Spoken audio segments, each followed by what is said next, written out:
Hey, y'all, Scott here. The thing is, I need you guys to help me to get these download numbers up. So do me a favor and sign up for the podcast feeds of this show. You can choose the whole show or just the interviews at iTunes and Stitcher. All the buttons you need are at the top of the right margin at scotthorton.org. The more subscribers I have, the more iTunes and Stitcher will help promote the show to new listeners. If you're a hardcore fan, brand new or from way back, please leave them customer ratings and reviews, too. Trying to get these wars ended. All right, you guys, Scott Horton Show. Check out the archives at scotthorton.org and at libertarianinstitute.org/Scott Horton Show. Introducing Dan McCarthy from the American Conservative magazine. And you can follow him on Twitter. He's the Tory anarchist, which is a very interesting kind of anarchist to be, I think, a Tory one. Dan McCarthy, and here he is reviving libertarianism. Welcome back to the show. How are you doing? Hi, Scott. Thanks for having me on. Very good to have you on the show here. And, yeah, boy, I was afraid of this article as soon as I saw the big picture of old Gary Johnson trying. That's the look on his face. I'm trying. Geez. Well, you know, Jack Hunter wrote a gigantic thing, and a lot of people are writing a lot of things. And here, me and my friends Sheldon Richmond and Will Grigg and Jared LaBelle, we founded a new Libertarian Institute, and there's a lot of right-wing things and left-wing things going on right now, and a lot of tumult and change, and an outsider for a president and the start of a brand new era there. And a lot of people are asking, whither libertarianism? What is the deal? And now you are not exactly a libertarian. You're more of a Tory anarchist. In a way, however you would like to define yourself, that's fine. I know I believe you're kind of writing this a bit from the outside, and kind of asking the libertarian movement what it's going to make of itself and this kind of thing. Is that about right to say? Yeah, that's right. I'm very sympathetic to libertarianism, and I have plenty of points of agreement with libertarianism as well. But I don't present myself as a kind of libertarian true believer, let alone some sort of papal authority.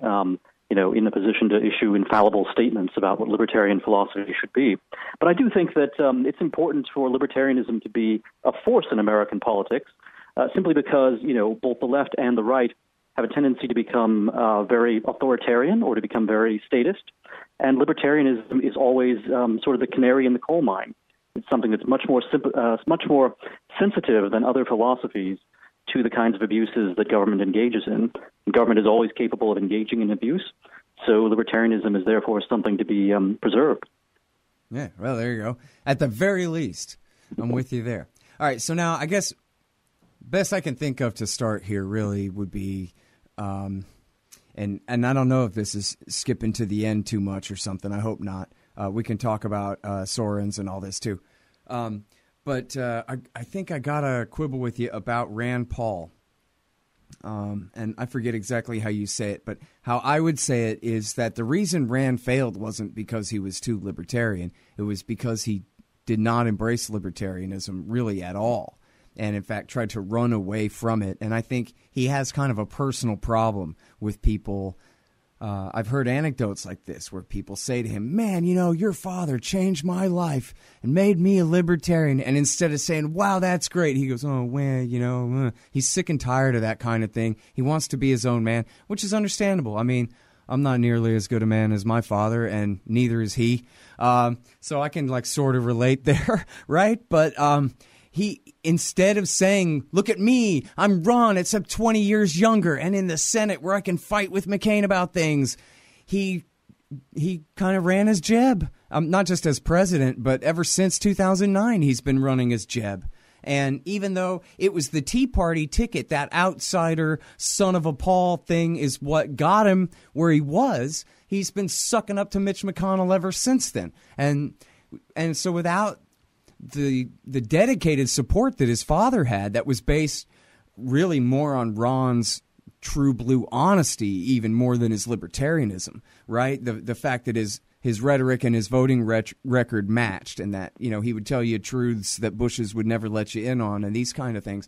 Without that, and without the support that came from that, he was sunk. And all he was left with was trying to pander to all different sides. But that's a lot different than being such a good libertarian that all different sides can find something to like about you, which was his father's deal. Well, I'll say two things about Rand Paul here. The first is, I perfectly understand that he was trying to do things differently from his father. As you mentioned, he wanted to be his own man, and I think he does, doesn't want to just live in the shadow of what his father has done. So what I argue in my piece, though, is basically that in order to successfully do something different from his father, I think Rand Paul had to create a sort of new intellectual movement behind the kind of libertarianism he wanted to promote. And maybe it's not the sort of hardcore brand of libertarianism that, Scott Horton would ideally like. But whatever it's going to be, it has to be clearly enough defined that it can at least, sort of succeed or fail on its own terms. And I think that's what Rand Paul didn't do. That in fact, well, I'll tell you this. When I talk to people in the conservative movement, and this was true whether I was talking to, for example, a conservative talk radio host with a national show, or whether I was talking to a Goldwaterite, at one of the major think tanks here in Washington, D.C. And I would say, what, Rand Paul is really pretty good. He's a kind of Goldwater conservative. He's someone that I think you guys should be open to. And they would say, oh, no, Rand Paul is just a libertarian radical who wants to abolish the military and, is going to have everyone smoking dope and so forth. So the funny thing was, Rand Paul, even though he was not at all a radical libertarian, he was winding up getting identified with this radical libertarianism anyway, simply because it had a much clearer sort of brand and a much clearer sense of itself than Rand Paul was able to create for his philosophy. And then, of course, the opposite happened as well, that other people, Christian conservatives and hardline, sort of radical libertarians, they would all look at Rand Paul, and they would also have a definition for him, but of course it would be a different definition. So Rand, I think, was in this difficult position of not being able to define himself, because really he wasn't connected to any kind of more substantial intellectual movement that could clarify things. Yeah. And politicians in general, when they succeed at the national level and really, sort of transforming the way the country looks at politics, they tend to have some sort of intellectual base to draw upon. So with Ron Paul, for example, it wasn't just that he himself was a very forceful spokesman for his idea of sort of radical libertarianism and constitutionalism. It was rather that Ron Paul also had access to Murray Rothbard. He had access to Hans Sennholz. He had access to, a great deal of Austrian economic literature. And he was able to, sort of promote these ideas and not just himself. And when people Googled the name Ron Paul, they very quickly discovered Scott Horton, for example, or the Mises Institute, or any number of other outlets that filled in their picture of what his philosophy stood for. I think Rand didn't quite have that. It's a question of whether, if something like that arises, does it help someone like Rand do better politically? And that's a separate question, of course, from whether radical libertarians are, sort of totally pleased with what Rand Paul does. But simply as a matter of what's effective politically, I'd be very interested to see that experiment take place. Yeah. Well, I can't help but think, well, it makes sense to me. I don't really know this for a fact, but I guess I assume, and it makes sense, that for 40 years, Rand saw his father get nowhere and concluded that it's because he's just too dang radical. And, of course, that was true to a great degree, right?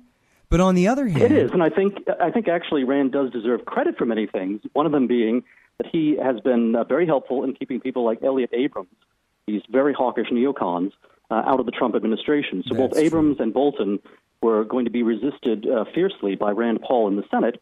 And even though, there was a whole panoply of issues where libertarians would like Rand Paul to be much more radical on, including things like, going after Jeff Sessions being appointed as Attorney General. In fact, Rand Paul is choosing a few battles, and some of those battles are extremely important, and Rand has won them. So I do think he deserves credit for that. Yeah. Well, no, that's a good point. And Bolton and Abrams both especially. You couldn't overstate how dangerous either of those two individuals are. And for that matter, I think he really tried on Yemen last summer. He made a valiant effort to roll back that thing. I was going to say, though, I think that if he had made a decision, as you're saying, Rand's identity is so ill-formed that people just see him as not good enough for whatever different reasons. I really appreciate your analysis on that. I agree with that. And I think that, the thing is, on the contrary, nobody thinks that Ron Paul wants to just abolish the military and surrender to America's terrorist enemies or whatever. Because when they think about him on that issue, they think about what he actually argued, which was, Bill Clinton got us into this mess kind of thing, and that since we started it, we could end it. We just marched in, we could just march home, this kind of thing. There was something solid there. And also, of course, Ron is a purist, really, on the war on drugs, as far as I know. That's not one of his deviations. That's something where he's very libertarian. But nobody thinks that Ron Paul is a doper. No one ever accuses him of that, because he makes his position very clear that, like, I think as he put it, he's not even certain he's ever even smelled pot before or even been around it, actually. But he certainly doesn't think people should be locked up for it. And then his position is clear, even if you disagree with it. And there were so many people in both Ron Paul presidential campaigns, or so many kind of rank and file current day Trump voters who said things like, I really don't agree with Ron on everything, but I know he never lies to me, and I know that I can count on him to always, actually care about me, unlike these other people who are clearly just trying to use me, this kind of thing. So I think that it's too bad he didn't embrace his father's thing. That was the identity. That was the ball that he was supposed to pick up and run with. And he was afraid to do it. And if he had done so, I think he could have made much more progress for himself. I mean, I think he probably couldn't have beaten Trump. But if he had had an attitude, in fact, that, yeah, Trump, it's you and me against Jeb Bush, who's a Bush, and who we must stop Bush, right? If that had been his attitude in the campaign even, it might have ended up him versus Trump at the end instead of Cruz versus Trump at the end. Because the reason it was Cruz, it was because he was the last quote-unquote outsider. He was as close as you could get to being a Trumpian outsider. And that totally could have been Rand's role. And he just abandoned it to run as Jeb, who was already crashing and burning. Anyway, I'm sorry. I'm just repeating myself now. Well, I wouldn't quite agree that Rand was running as Jeb. But in any case, you're quite right. People who actually paid attention to the things that Ron Paul said would not, in a million years imagine that he was, some sort of lunatic who was going to completely, change everything, having a kind of revolution night and day, and that he was going to, do anything that was going to, be as sort of defeatist or, sort of just chaotic and silly as certain people might worry. But that's the problem, is basically there are a lot of people, especially older people, who don't look at what Ron Paul actually says and who don't look at his actual positions. And instead, their impression of libertarianism, first of all, their impression of Ron Paul is based on their impression of libertarianism. And then their impression of libertarianism is based on this idea that it's some sort of movement that is strictly affiliated with the sort of cultural radicalism of the 1960s. And that's actually where this article on virtue libertarianism that I wrote comes in, because it basically tries to say that this is a cultural misunderstanding of what libertarianism and classical liberalism actually are. They don't have to be associated with a kind of affirmative, positive view of, sort of drug use or polyamory or something. That in fact, middle-class morality used to be the heart and soul of liberalism and libertarianism. Yeah. Now, so I guess I'm not really sure where I stand on all these things. Maybe I just don't understand them very well, Dan. And I admit I really am just much more kind of just single focused on the policies of the wars, really, and what's going on in the wars and that kind of stuff. But I sort of it all kind of seems, and this sort of kind of coincides with what you're saying, that libertarianism doesn't have to be all about, centered on gay rights or licentiousness or whatever, however people might define it from their bourgeois values, that it's really supposed to be a much more limited political philosophy that can include people of all different kinds of opinions and walks of life. And you absolutely could have Christian business, family man, libertarianism. And that was part of actually the beauty of the Ron Paul Revolution, right? You would have serious bow tie economists standing there next to guys with big red mohawks. And what they had in common was that they really believed in liberty and they really kind of understood this stuff. And they had the tolerance for each other's view. So, when I think about the gay rights libertarians who are pushing that stuff, I'm thinking, think of all the lives they've saved. And think of all the good that they've done. And if it makes kind of right-wing conservatives feel a little bit uncomfortable, like, okay, maybe that's a little bit of a problem for the movement overall that they kind of react against it. But on the other hand, freedom all around is an important value. That's why political freedom is an important value, is because all freedom is an important value. So even if someone is much more culturally conservative, it seems to me like, I guess I don't really see the reason why these differences even really kind of matter necessarily. Like, why can't we all be outright libertarians and paleo libertarians and all these things all at the same time? You know what I mean? Why can't we be right wingers for gay rights? Or that was a Rothbard article, right? Confessions of a right wing liberal, because that's what libertarianism is. It's this, it's a jumble of other people's, it seems like a jumble of other people's views and ways of life because of the plumb line nature of the argument that freedom is really the only thing that matters here. Well, right. There's a difference between libertarian philosophy and a kind of strict understanding of what libertarianism says about politics, which really is, pretty much neutral, or at least aspires to be neutral, and doesn't, try to say whether you have to be culturally traditional or progressive or one thing or another.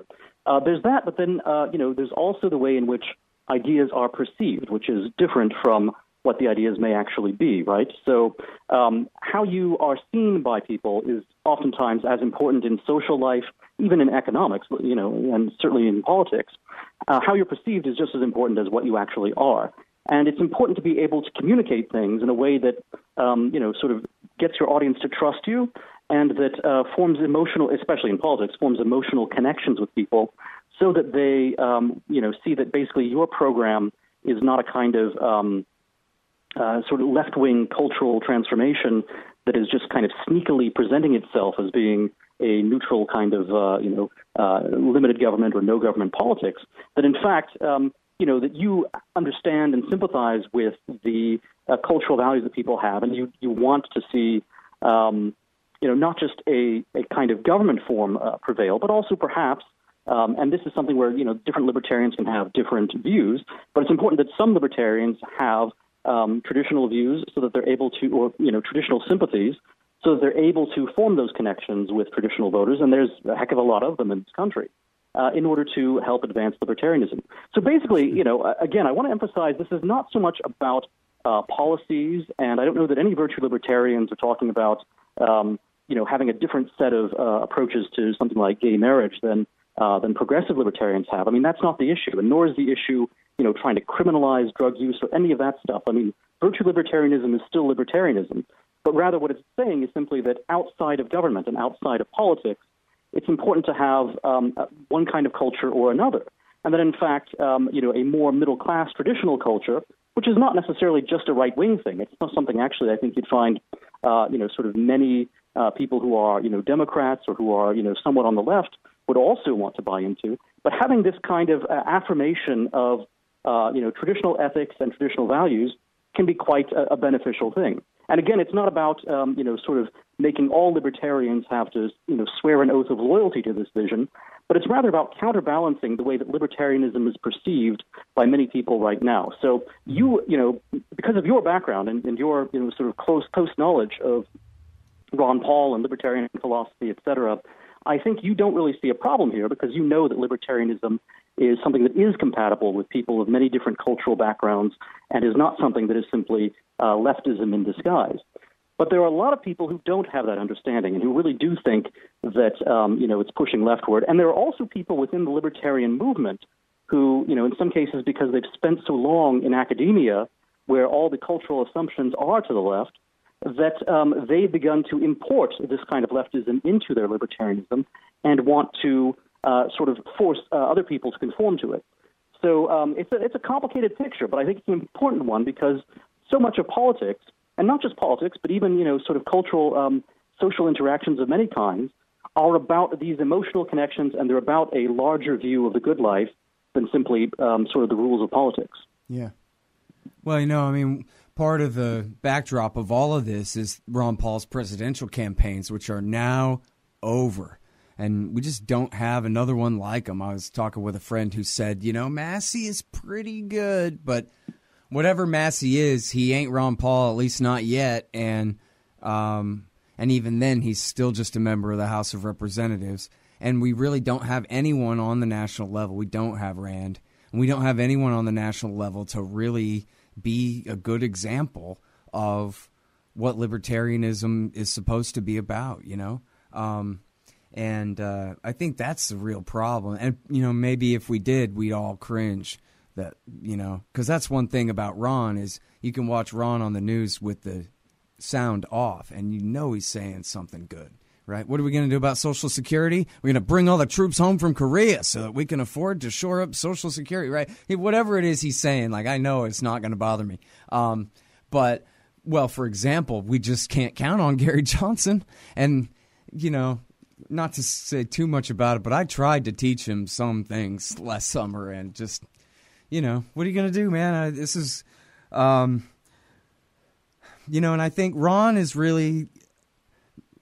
so great because he is so comfortable around homosexuals and around punk rockers and around whatever weirdos that come with being in the libertarian movement. I mean, before he was stomped Giuliani and became a worldwide sensation, he'd been at this for a long, long time and was kind of a cult hero for a long time.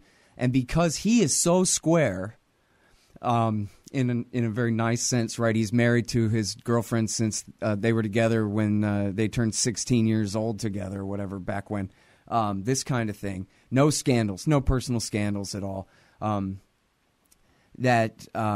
He's the greatest kind of character for having that broad appeal where conservative, right-wing, current-day Trump voters can really like him, and college kids were really into it and wanted to learn all about his economics and all his anti-war stuff, and you know, people who are really concerned about criminal justice reform were interested in what he was saying because they knew he meant it when he was saying that the drug prisoners should be free and all these kinds of things, and so that leaves us. I hope it doesn't leave us battling for the soul of libertarianism, really, because I think I agree with you completely that we need some conservative libertarians to teach libertarianism to conservatives. You know, I mean, no question about that. And I guess we need kind of left-leaning ones for the opposite reason.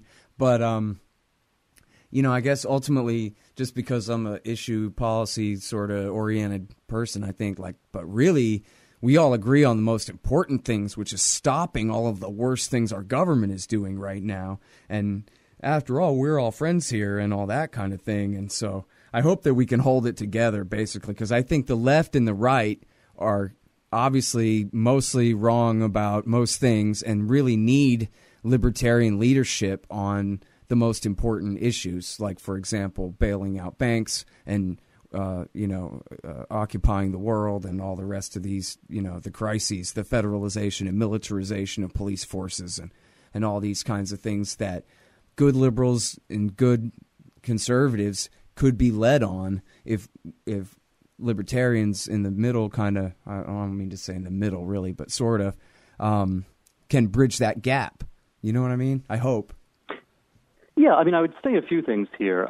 First of all, I should really emphasize that virtue libertarianism, even though it certainly is something that can reconnect libertarianism with the middle class, one likes to hope, and with some of the more conservative elements in society, which might help to make libertarianism more politically viable, it's not just all about that. And in fact, virtue is something that really cuts across left and right lines.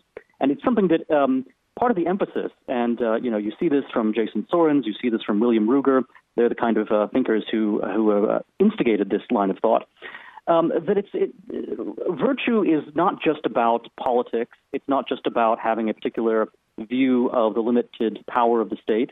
It's rather something that's good in itself as well, right? So things like courage, things like fidelity, things like prudence, frugality, these things are all both good in themselves and also very practical in their application, because what they do is the more that individuals are virtuous and the more that they exhibit self-control, the less easy it is for the state and for, sort of ideological movements that support the state to come in and say, well, we're going to need to, increase state power in order to prevent chaos or in order to, help the poor or in order to do whatever the case might be.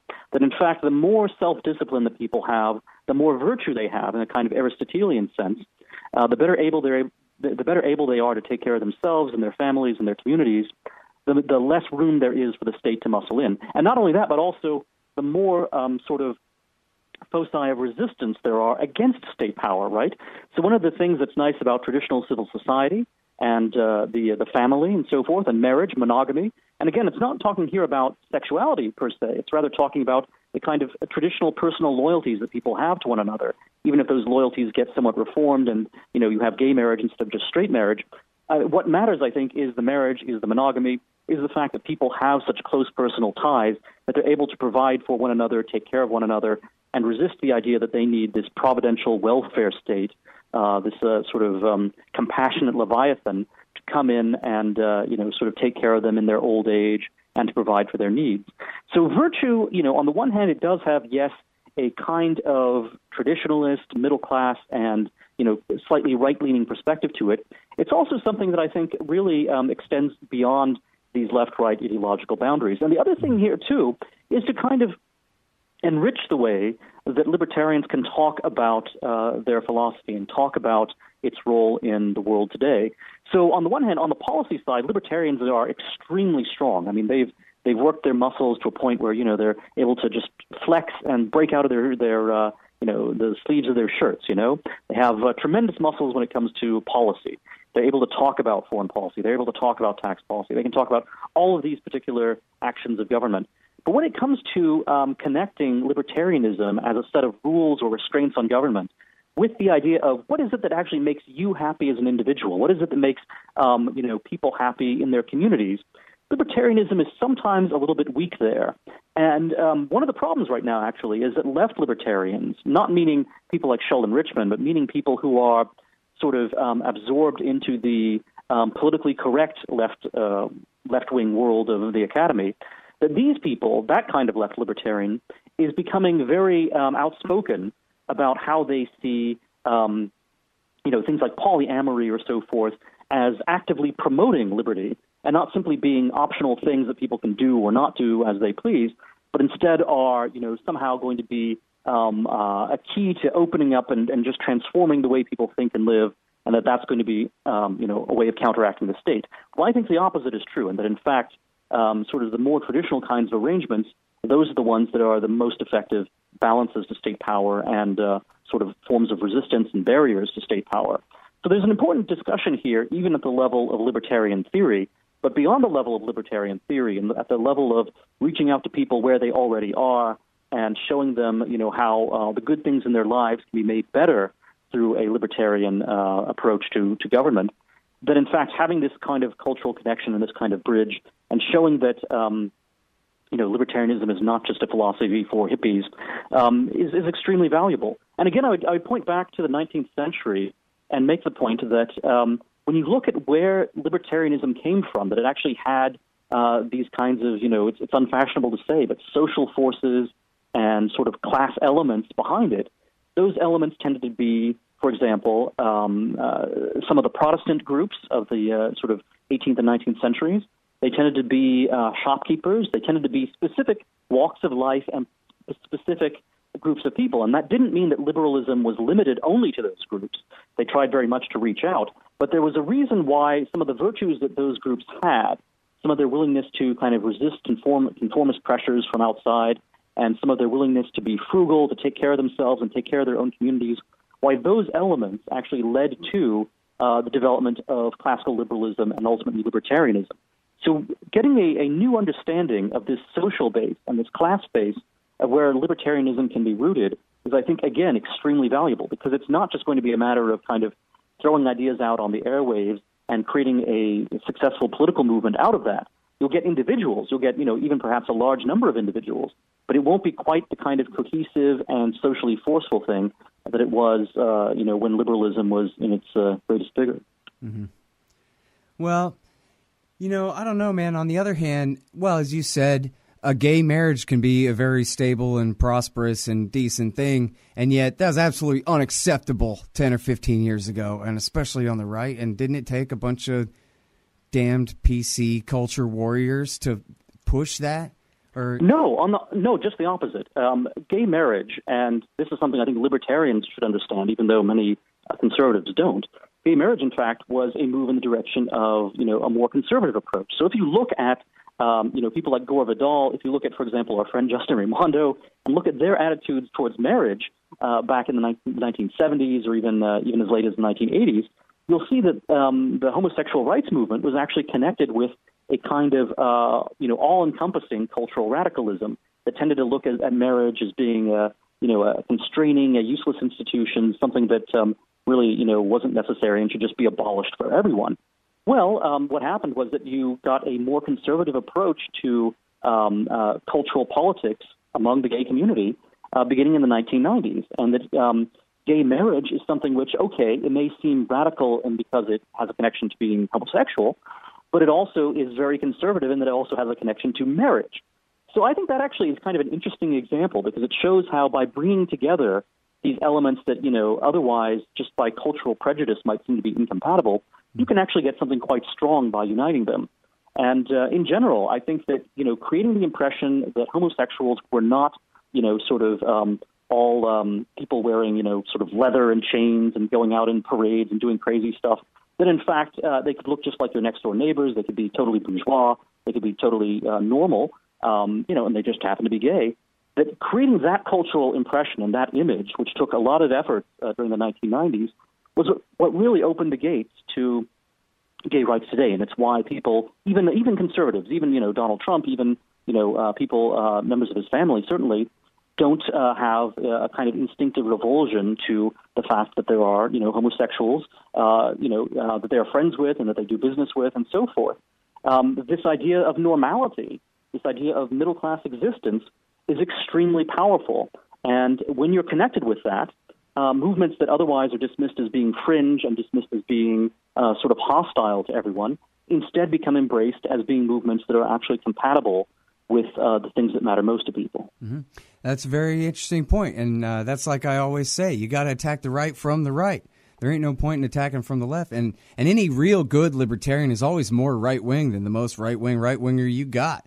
You want to abolish the IRS? I already abolished it, right?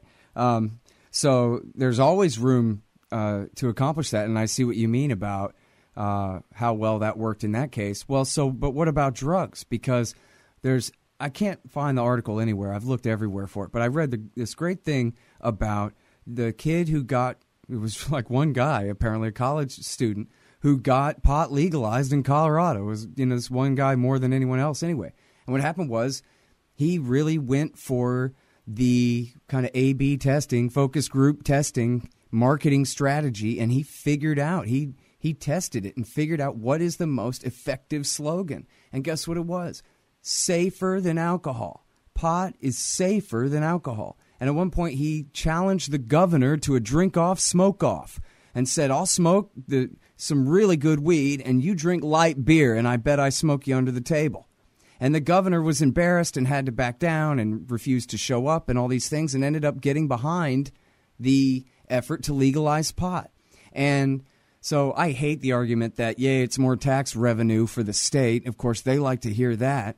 But there are a lot of good conservative arguments, like a decline in alcohol-related traffic accidents in Colorado and opiate-related overdose deaths because people can smoke pot, that if you overdose on pot, you just go to sleep. And that's all, and then you wake up again. And so here are a bunch of good kind of conservative family value arguments for no matter what you think of pot, you got to admit it's better than people drinking at the happy hour on the way home, but only halfway home, and they got to make it the rest of the way, Yeah, that's all true, although I would also say that the idea of self-control, which is, sort of at the root of most of the virtues, and this ability to judge correctly, first of all, what your actions are actually, asserting self-responsibility and understanding your limits, whatever those might be, whether they're, sort of limits of intoxication or limits of sort of intellectual obsession, whatever they might be. This idea of self-control, the more that all people, left, right, center, whatever, understand this idea of self-control, and the more that they realize that the best police are the internal police, right? I mean, it's your own mind that is ultimately going to, make you virtuous or vicious. The more they understand that, I think, more manageable that some of these issues like drug abuse become. Mm-hmm. So it's important that so virtue libertarianism is useful here because it basically says, look, most people who are using marijuana are not becoming, sort of burnouts. They're not becoming, your stereotypical sort of Cheech and Chong hippie who, has trouble perhaps adjusting to working in an office or something like that. It's a way of, sort of confronting these stereotypes and saying, actually, if people have self-control, they are able to partake in something, and even maybe it's even something you sort of morally disapprove of, whether it's alcohol, which many people do morally disapprove of, or whether it's marijuana, which, again, many people morally disapprove of. But if people have self-control, they are not going to be reduced to zombies. They're not going to, crash their cars. They're not going to, become burnouts. That, in fact, this internalized virtue is the primary thing that prevents society from falling apart. It's not government. It's not the fact that we have people with, sort of tasers and batons and badges and so forth. It's the fact that we as Americans are very good at maintaining the balance in our own lives. And the more that we maintain that balance, the better we do, the less room, again, government has to intrude and to say, well, if people are becoming addicts, if they're becoming burnouts, if they're, crashing their cars into lamp poles because they're drunk, then we need to, sort of massively ramp up state power in order to correct all of that. So virtue libertarianism, again, I think it's a very good idea. It's not just a matter of having a more sort of right-wing and traditional libertarianism. Mm-hmm. That's a component of it. But it's also about this idea of emphasizing virtue, emphasizing self-restraint, and both praising and blaming people who, sort of make the wrong call, right? So if you do see a friend of yours becoming a burnout or becoming, sort of an alcoholic or something like that, then it is absolutely a good thing to do to sort of intervene and say, you're allowed to have whatever pleasures you want. We're not saying that the government should step in and stop this, but we are saying that basically you are destroying yourself. That is an objectively bad thing, and you should stop that. You should correct yourself, and you have the internal resources and the strength of character if you reform yourself to do that. And I think so. Virtue libertarianism, it partakes of a lot of this sort of 19th century spirit of self-improvement and of self-control. And I just think it's a very worthwhile objective, not just for libertarians, but for everyone who wishes to see more sort of mature adult Americans, as opposed to more Americans who infantilize themselves and then cry for their daddy big government. Right.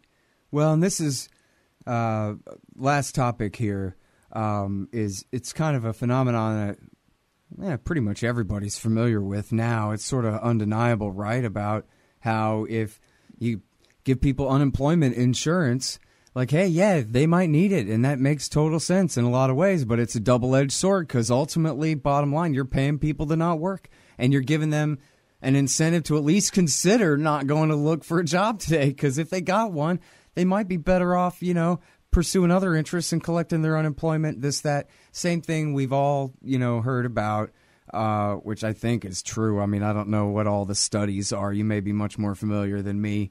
But about the destruction of poor families, white and black, across American society, especially since Lyndon Johnson and the Great Society, because primarily somehow it came out that you pretty much have to be a single mother to get it. And so ultimately they're paying people to kick their children's fathers out of the house or to not even marry them in the first place. And how this has done so much, along with the drug war, to dislocate poor families and prevent them from ever getting on their own 2 feet again. And I think everybody kind of concedes that. Even I've read plenty of liberals and leftists who say, I know I hate Rush Limbaugh too, but this is true. What are you going to do? Pretend it's not true?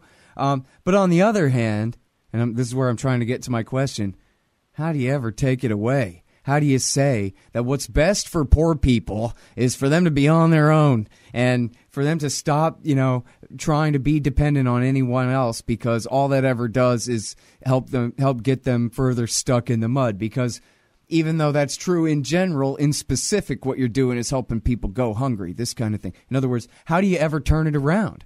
Unless we're talking about just waiting, like Ron Paul says, till the dollar breaks and we finally have to start all over again.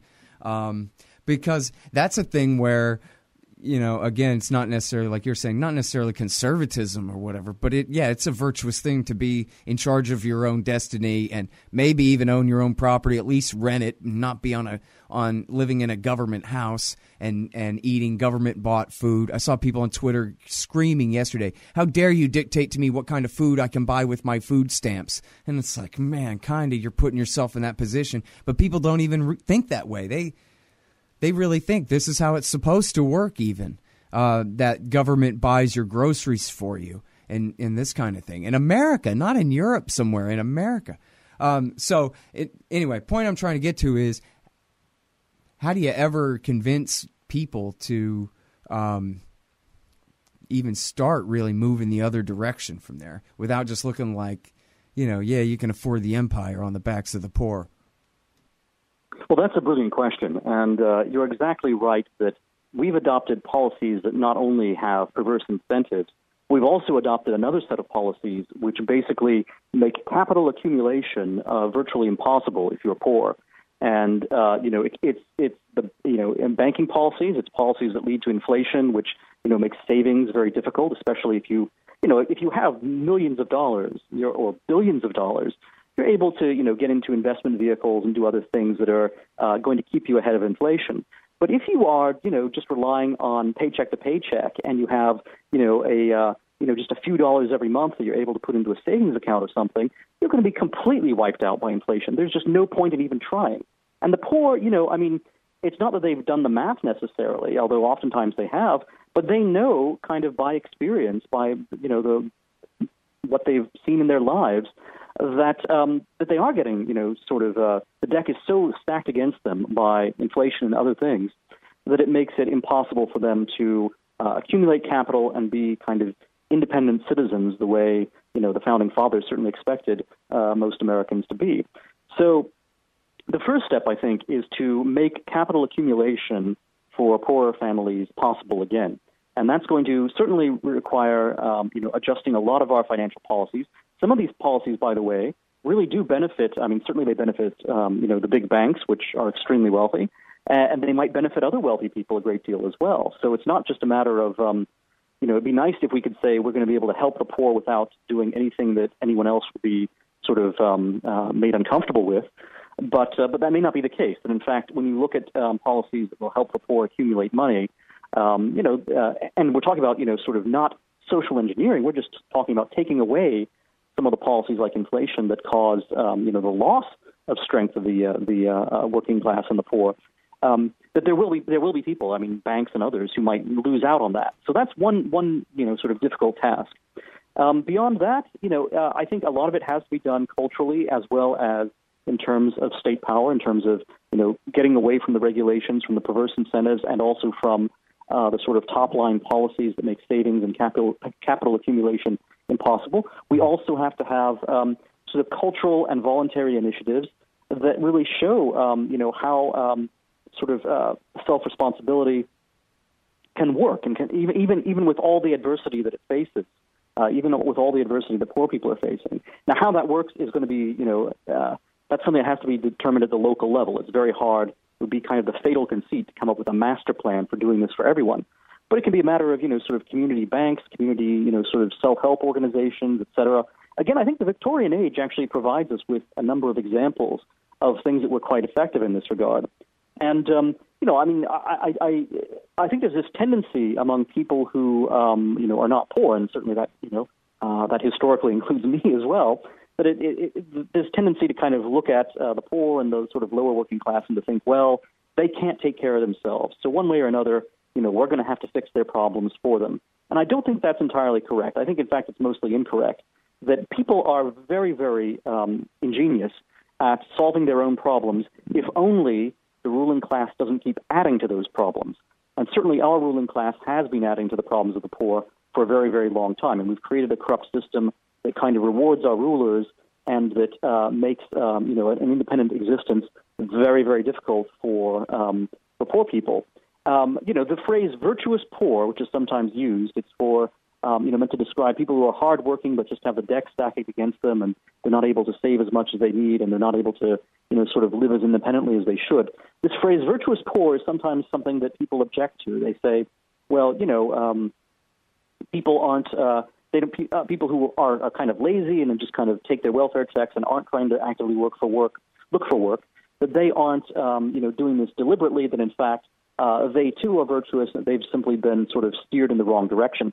Well, I think there's truth in that argument. I think that this tendency to write off Americans, the way Mitt Romney did, for example, when he talked about the 47% that he said, well, they're just not interested in taking care of themselves, and they're just sort of parasites on the supposedly productive classes like Mitt Romney. That's wrong. That people really will learn self responsibility and will take care of themselves very effectively and their families if we get the burdens out of their way, and if we start before we start removing those burdens, if we create voluntary societies and more effective sort of institutions at those levels that are able to take care of people. So again, it's not a totally satisfactory answer because it's an answer that can't be given. I'm sitting in Alexandria, Virginia, a few miles from Washington, D.C. right now. I can't claim that I have a solution for what's going on in poor rural communities or for what's going on in inner cities. A lot of that is something that has to be developed locally based on the local problems and the local understandings of what those solutions are. But certainly we have to look at the extremely perverse incentives that our welfare state provides, and you've outlined those very effectively, and also look at the sort of perverse effects of our entire economic structure that the state has sort of designed, which generally prevents capital accumulation among people who are not already pretty well-to-do. Yeah. And I think that's the key of the problem. And Ron Paul, I think, did a tremendously good job of calling attention to this. Yeah. Yeah, that's a good answer. Basically, deregulate them out of their subsidy. In other words, let them be successful enough that they just don't need damn food stamps anymore and that kind of thing. And you're right. I mean, there's a thousand ways. And you mentioned Sheldon Richman. I mean, he can tell you 1,000 ways they prevent poor people from being able to get ahead. And, of course, first and foremost, as you said, and this is almost entirely a libertarian argument in the society at this point, but I'm really glad to hear you say it, that it's sound money. The debasement of the currency, as you said, it's just the root of all evil. They can't get away with any of the horrible things that they do, and virtually all the things we complain about are effects of things that they do only because they can basically create money to buy government debt with. This whole scam at the expense of, as you said, anybody who's just trying to have a savings account, at least most of the time, except when they deliberately caused severe recessions like in the early 80s where the interest rates went up so high that, yeah, if you were a saver, you did all right for a little while, but boy, was it at the expense of everybody else. And that's when they're doing a good job. It's when it's a disaster. Otherwise it's just Alan Greenspan and Ben Bernanke and Janet Yellen with their foot on the gas, with a brick on the gas pedal, and I think they already jumped out. I mean, man. So yeah, I'm glad you say it that way. Because it's the least understood phenomenon in our society, and I think the most important one, even really more than the nature of the Pentagon and its operations, because without the central bank, we don't have to worry about a global empire anyway. Well, I would sort of generalize that a little bit more because, our military interventions and our the administrative state, the fact that it meddles in things like professional licensing, that it forces people who want to braid hair to go through all sorts of totally unnecessary training classes in order to get their credential to do it. That's an extremely deleterious thing for really ambitious and virtuous poor people who are just not being allowed to do the work that they're very skilled at doing because government regulators have come in and said, well, no, we're going to create a kind of quasi-monopoly here among the people we favor by, putting on these professional licensing limitations. So whether it's banking, whether it's, foreign policy, whether it's the administrative state and the regulatory state, all of these things I think have to be tackled. And all of them also have to be put into the big picture, which is basically this, that in fact, even though, for an increasing percentage of the middle class, and certainly for pretty much all of the poor, the system that we have is extremely harmful and is, oftentimes getting worse. There are people for whom this system works pretty darn well, and we have to recognize that. And it's not that all of these people who are doing well off the system are sort of bad, immoral people who are deliberately screwing over the poor and the middle class. But certainly, because they're doing so well, maybe they're in academia, maybe they're in government, maybe they're in corporate America. But because they're doing so well, they look at the system and they say, well, we've got to, this is a great system. There's no reason to change it. There's no reason to reform it. And if any politician comes along, or if any, sort of popular public figure comes along and starts criticizing it, then that person's just an extremist and a lunatic and someone who is, sort of dangerous and needs to be dismissed. In fact, I think if some of these, people with real prestige and power were to recognize the tremendous harm that their policies are doing, they would realize, wait a minute, we don't want to become like Louis XVI here. We don't want to reach a point where, we have pissed people off, the middle class as well as the poor, to such a degree that they wind up, sort of hanging us from lampposts. We actually want to, recognize that the system we have is somewhat iniquitous and therefore needs to be reformed by us as well as by our opponents. So I'd like to see, a lot more maturity among our ruling class, among the prestigious people, as well as a sense among libertarians and other reformers that, that we're not just preaching to the choir, we're not just, sort of interested in our own well-being, but that we're actually interested in, sort of both doing good for the poor and for the middle class, and also showing the ruling class how what they're doing is actually dangerous even for themselves. And you're going to have a lot of, conflicts and a lot of disagreements, but it seems to me that the entire country, all of the United States, really needs to take a very hard look at the policies it has, had ever since the New Deal, if not earlier, that have systematically created a stratified society where discontent is growing and growing. It's growing on economic grounds. It's growing, oftentimes on cultural or racial grounds. And it's really leading to a point where, people are so angry that, someone like Donald Trump would win the election.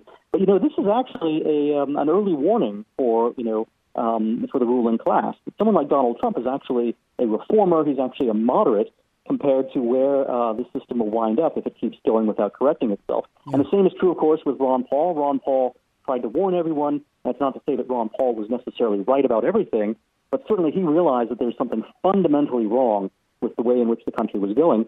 And how was Ron Paul greeted? Well, he was dismissed. He was, sort of ridiculed. But even if people didn't agree with him, I think by now they realize, wait a minute, this guy was onto something. He was warning us about something that really is happening in the country and that will have extremely shocking consequences for everyone, including the ruling class themselves. Mm-hmm. All right, well, so what do you think about the agorist movements and these people who are basically saying, hey, let's use our own forms of money and our own farmers markets and kind of tune in and drop out and, try to not use Federal Reserve notes as much as possible and that kind of thing? It seems like, they're virtuous. I don't think they're just sitting around eating acid like back, on a hippie commune in the 60s kind of thing. It seems like it's a bit counterculture, but not that bad. Oh, I mean, it's not. You're right. I mean, there is maybe a quasi-counterculture element to it, but really, I mean, it's the same kind of thing the Amish do, right? Or at least, some of the communities that are kind of, aim for self-sufficiency and aim for their own version of ethics. I know that there are some groups in Pennsylvania. I don't know whether it's the Amish or the Mennonites or one of the others, but where, for example, if you go to one of their stores, it's completely on the honor system. So you take what you want and you put in your payment in a box in private. There's no one there to, there's no one even in the shop to make sure that you follow the rules. So there definitely is, a place for those kinds of communities, whether they are old ones like the Amish and Mennonites, or whether they're new ones that libertarians or other people want to start. On the other hand, though, I think the real challenge for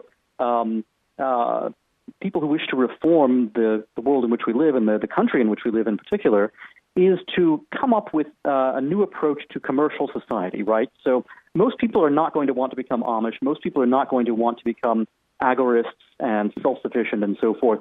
Most people are still going to want to work for companies, probably. Now, maybe the world will change and, there'll be more small companies, which might be a very nice thing, actually. But in general, people will still be engaged, will be living in cities. They'll be, engaged in the kinds of commerce, perhaps, that they've been engaged in for the last century. That is kind of the mainstream of society. And I think it's incumbent upon any serious political philosophy, any serious program of politics, to address modern commercial society in all its complexity and all its contradictions, right? So modern commercial society is not, and never really has been, a perfectly free market. So that's one of the challenges that libertarians face, because they have a philosophy that's very good for perfect free markets, but that, can be difficult to communicate when it comes to dealing with people who are used to living in imperfect, free markets or mixed economies and so forth. And this is, I think, the main challenge it's facing not only libertarians, but people across the political spectrum right now. It's basically, how can you not just have a utopian vision, not just have a vision that works for a very small number of people, whether it's a Christian community or a libertarian community or a community of, sort of enlightened progressives. How can you actually have a vision that works for pretty much everyone, or at least a large swath of your country people? And how can you, enact that vision in the kind of modern, imperfect commercial society that actually exists? And I think the more that libertarians and others apply their strength towards trying to figure that out, the better it will be for everyone. Yeah. A lot to think about here. Thank you very much, Dan. I sure appreciate talking to you. Thanks, Scott. All right, y'all. That is Dan McCarthy at the American Conservative magazine. That's theamericanconservative.com. And just look for the big picture of Gary Johnson smiling there. Reviving libertarianism. Those who favor limited government shouldn't ignore the virtue factor. Virtue libertarianism. I'm Scott Horton. This is my show. Check out the archives at scotthorton.org, at libertarianinstitute.org, and follow me on Twitter at Scott Horton Show. Thanks. Hey, Al, Scott Horton here to tell you about this great new book by Michael Swanson, The War State. In The War State, Swanson examines how Presidents Truman, Eisenhower, and Kennedy both expanded and fought to limit the rise of the new national security state after World War II. If this nation is ever to live up to its creed of liberty and prosperity for everyone, we are going to have to abolish the empire. Know your enemy. Get The War State by Michael Swanson. It's available at your local bookstore or at Amazon.com in Kindle or in paperback. Just click the book in the right margin at scotthorton.org or thewarstate.com. Hey, y'all, Scott here. On average, how much do you think these interviews are worth to you? Of course, I've never charged for my archives in a dozen years of doing this, and I'm not about to start. But at patreon.com/Scott Horton Show, you can name your own price to help support and make sure there's still new interviews to give away. So what do you think? 2 bits? $1.50? There are usually about 80 interviews per month, I guess, so take that into account. You can also cap the amount you'd be willing to spend in case things get out of hand around here. That's patreon.com/Scott Horton Show. And thanks, y'all.